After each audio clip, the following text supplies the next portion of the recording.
See, it's not impressive that you can go to God whenever everything is going amazing for you because, well, everyone can do that and it's super easy. It takes no effort. You already feel good, you feel motivated and all those kinds of things. But what actually matters is when you stick to it, disciplined, when no one is looking, you do the right thing when no one is looking, when no one's watching, when nobody knows, you take no credit for it, or someone else even gets the credit for it, or you seek God, you pray and you read your Bible and all those kinds of things. Even when no one's looking, even when you don't feel motivated to, even when you don't want to, even when you feel apart from God, away from God, or you feel like maybe you're forsaken, or any of those kinds of things, right?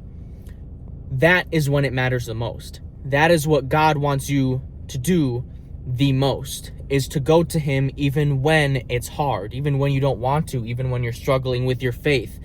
That's what actually matters. Anybody and everybody, all the lukewarm Christians, whatever you want to call them, can and will go to God whenever they feel like things are going good. What actually matters to him is even when you're struggling, you go to him and you still thank him and glorify him and say, Lord, thank you for this experience because I know you're just shaping me into a better person. You only give me what you know I can handle. God is not punishing you no matter what hardship happens in your life. I promise you, it's not a punishment. You didn't do anything wrong. It's simply that he's trying to test you and build you into a better person, but you have to let him. You have to allow him to guide you. You have to actually follow him. Not just follow all of the influencer and guru BS on YouTube that you will see all the time, preaching this prosperity gospel, where everything will be glitter and glamour and all these beautiful, wonderful things, rainbows and unicorns. No, it's not always greener on the other side, right? It's always going to be a little bit of a roller coaster following Jesus, but that's okay because that's the way it's supposed to be. Jesus asks you to do one thing in 2 words. He asks the most that he asks anyone to ever do in the entire Bible is follow me. That's all you got to do is follow him. It doesn't get any simpler than that. You don't have to overcomplicate it. Don't overthink about it. What does following him look like? If you are a very specific person like me, where your brain is engineered to you can't just take a very, broad term. You'll be like, okay, well, what does that mean exactly? What does it mean to follow him? It simply just means pray, build a relationship with him, and read your Bible. Get to know him, what God is like. That is exactly how you follow him. And in turn, that will, first of all, build you into a better person spiritually, and it will radiate externally. You will never, ever fail. God will become the light in your life being dark, right? It says in the Bible, I forget the verse, I'm sorry, I'm sure, and you guys can look it up and figure out what I'm talking about, but it says in the Bible something basically along the lines of, nobody will ever stumble in the darkness, for I am your light when you follow me, or something along those lines. I think you get what I mean, which is literally true. And it doesn't necessarily mean that your life will be easy, because an easy life is just honestly going to suck. If everything goes perfect and easy for you, you're never actually going to appreciate the easiness of it, right? That's why easy and hard are definitions, and we can actually appreciate the easy things because we have to also traverse through the hard things and the difficulties of life, right? You wouldn't really appreciate some of the things you had if you hadn't already had to work for it, right? If you just, like spoiled rich kids, if they grow up being handed everything on a plate to them, they're never gonna appreciate the things that they have, right? Because they didn't have to work for it.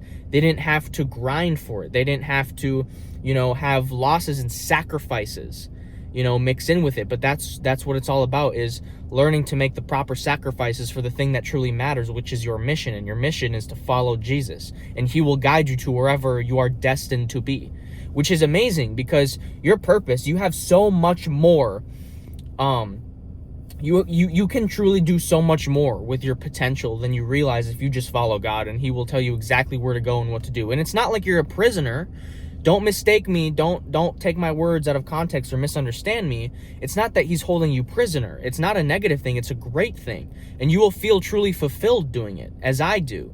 Because when you try to do it your own way, when you think, I'm self-sufficient, God, I don't need you, I'm going to do it my way, guess what's going to happen? Your life's going to suck. Because you, as an imperfect human being in an imperfect world, will continue to suffer through sin. But if you actually decide to finally give in and follow God, not give in a bad way, but I'm saying give in to God and say, you know what? I surrender to you fully and completely. I will follow you no matter where you go, even if this leads me to death. You know, some Christians unfortunately get executed. That's an extreme example. That's in like other countries. If you're in America, most likely if you're watching this, you probably won't have to ever deal with that. Don't worry about that. But you know what I'm saying, right? Sometimes, you know, just as Jesus has, you may still be like what is that, extradited or ostracized or those kinds of things from society, you know, because at some point you can kind of see where politically with the world is going. I don't want to get too political here, but my main point is just appreciate the things that you have now, right? Because God can take anything away from you in an instant, just as he gave it to you, right?